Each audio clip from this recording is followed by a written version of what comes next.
when they come to us, this is what I'm going to say to everyone, to answer your question, sorry. When they come to us and say, look, you need to modernize. What do they say? They say, you need to modernize. Muslims, you need to modernize. What do you mean?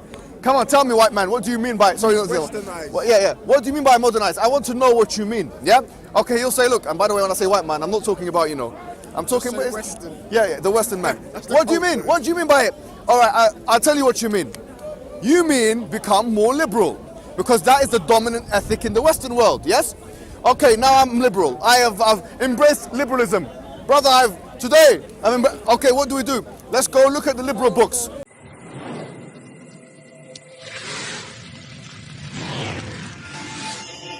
Jesus, it's not a medieval text. This is one of the prime figures of liberalism in the Victorian era in Britain, by which and through which most other subsequent theorists take their liberalism from. He actually says in that manuscript that kill them.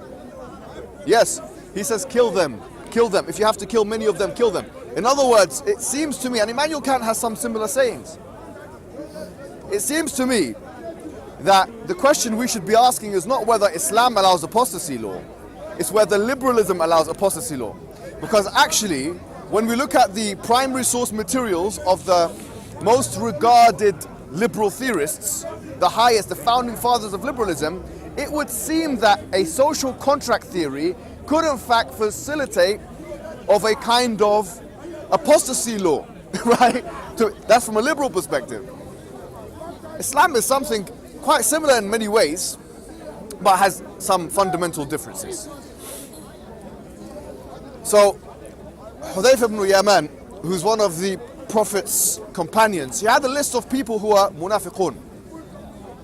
And those list of people were people who had rejected Islam. They were not Muslims. The Quran says, إِنَّ الْمُنَافِقِينَ فِي الدَّرْكِ الْأَسْفَلِ مِنَ النَّارِ. That certainly the hypocrites are in the lowest pit of the hellfire. They are not Muslims. They are not believers. They are not mu'mins. Yes? Yet, there was no apostasy punishment applied to those individuals. There was no apostasy thing applied to them. Why?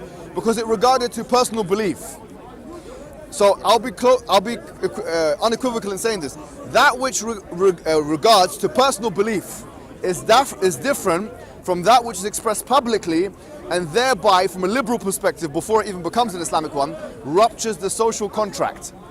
Now, the question is it fair and is it okay, is it possible, is it conceivable in a liberal state, bearing in mind social contract theory, to have these laws? And therefore, can a liberal state slip into a kind of nationalistic state, intolerant state? The answer is, unfortunately, yes. That is the elasticity of liberalism. Liberalism, because of the tensions between the primacy of individual versus the universality of law, could sway in either one of the two directions. Could either become very much libertarian in the sense that, we don't even allow, think of it this way, yeah? Libertarians would argue, why do we have seatbelt laws? Yeah? We have seatbelt laws. When you have to go in your car, you have to put on a seatbelt, don't you? But why do you have to put on a seatbelt? A libertarian would argue, this is a paternalism. They'll say it's like the state is acting as your parent now. But it's not to do, even if I hurt myself, it's not your business if I hurt myself. Someone could argue, a libertarian would definitely argue, that even if I hurt myself in the car and I create a crash, I'm not harming anyone else by doing this. Why are you telling me what to do? So I'm allowed to drink alcohol. Think about this, because this is the ignorance of some people of their own philosophy, right? I'm allowed to drink alcohol, yeah, and in some places smoke weed, and have, unlimited amount of sexual partners, polyandry, and that could cause problems for myself, sexual problems. All of that is permissible, but I have to put on a seatbelt. Does that sound reasonable to you? Seriously, think about it. I'm allowed to compete in mixed martial arts, where I could injure someone and die. I could I could play rugby, but I have to put on the seatbelt. What kind of nonsense is this? Think about it. It doesn't make any sense. Let's be honest about this, yeah? Why is the state telling us you have to put on the seatbelt? If I don't put on the seatbelt, will I harm anyone else? Think about it. Am I going to harm? I'll harm myself.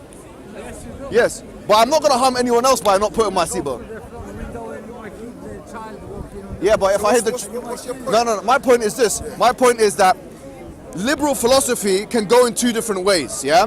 You have on the left side, let's say for the sake of argument, an extreme libertarianism, where we don't want the state to get involved in any matter, yeah? Like for example, we shouldn't have seatbelt laws. That's one side. On the other side is where liberal philosophers will say, actually, there should be restriction, and that should be enforced through the context of social contract theory into the universality of law, which should be applicable on the individual. Law should be applied. And John Stuart Mill says something very interesting. You know what he says? He says, for instance, he goes, if a husband and wife, they have sex in public, is that harming anyone else? You could argue no. You could argue no. Not physically harming anyone. If for example, not to point anyone out, someone brings his wife and, you know, in the park in the middle here, sorry to say, has sex with her, takes his trousers off, yeah, and all of those things, sorry to say, Annie. Is that going to harm anyone? No. They're having sex. You can decide to leave. You can go. You don't have to look at it. You don't need to be offended by it. Why is that censored? Yes? You could argue this. Yep. No, I understand. It's children and all that. But we can have an area where they can do it. No problem. We can have an adult park. Why not? Right. Pardon? Yeah, no, I'm just, yeah, I agree with you. I agree with this point. Yes. I'm not telling you should, I agree with your point. Yes. My friend, I agree with you, yes? But I'm saying, so John Stuart Mill said, look, there's some things, this is what he said, there's some things which tease our sensibilities. We have a culture, and that's not acceptable in our culture. And he says, therefore, the universality of law and the social contract should put restriction. So here, John Stuart Mill is talking about, on liberty, in his book, he's saying that there are certain things which should not be accessible for people, i.e. having sex with your wife in public spheres, or your husband, yes?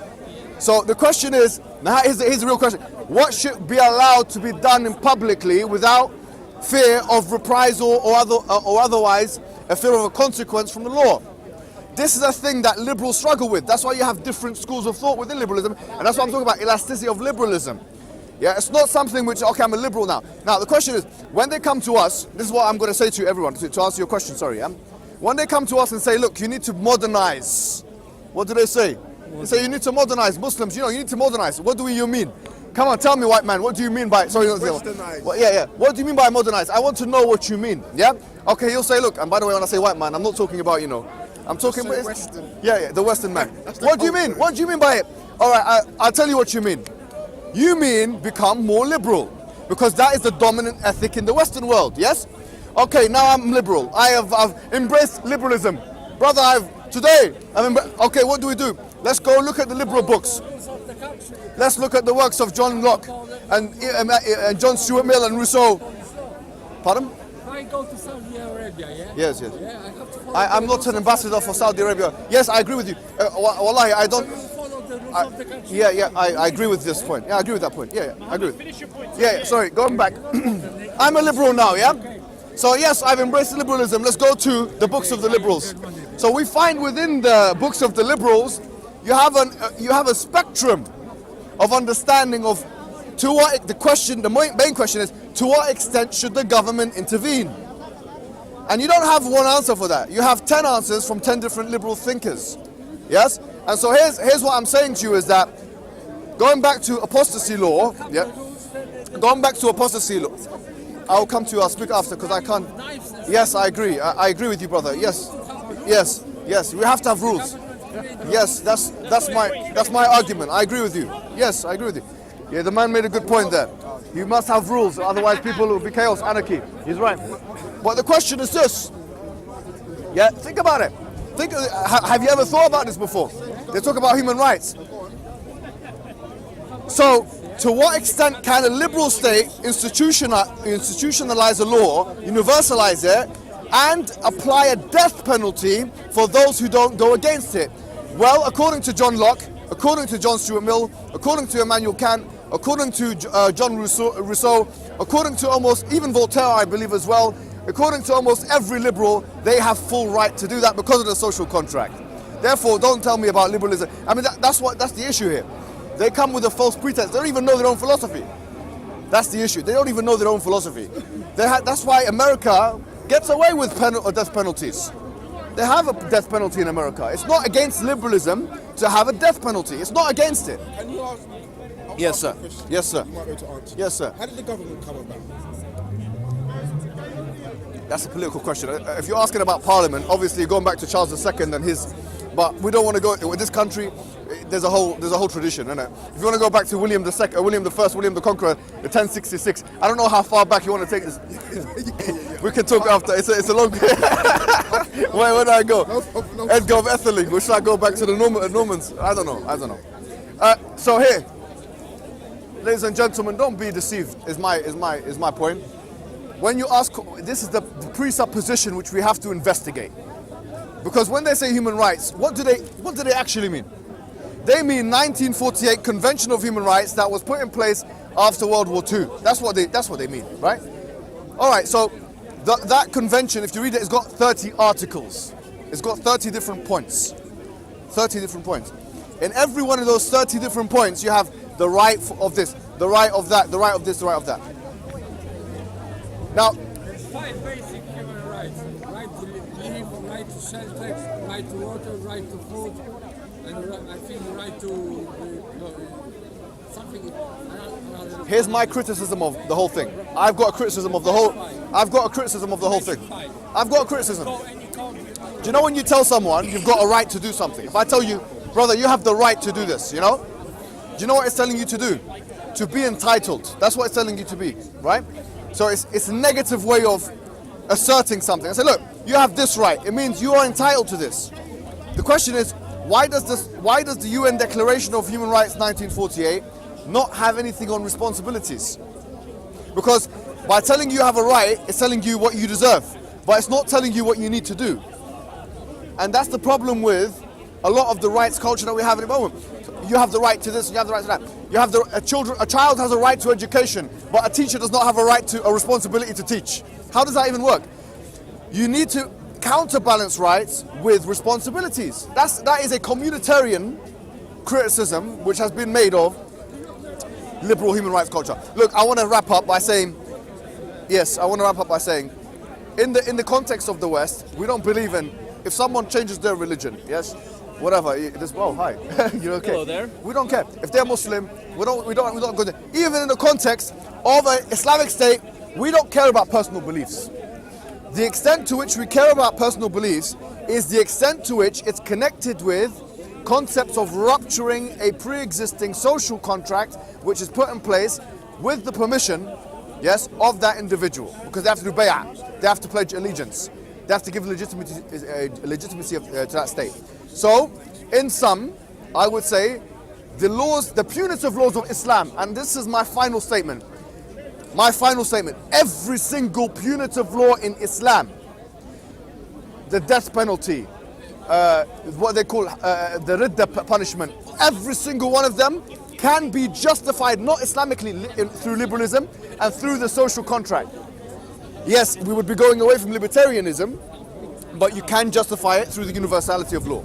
So it's not even a liberal critique of Islam if we're honest with ourselves, and therefore it has no moral or ethical basis. It's just a subjective value judgment of 21st century complexion. Should you pray?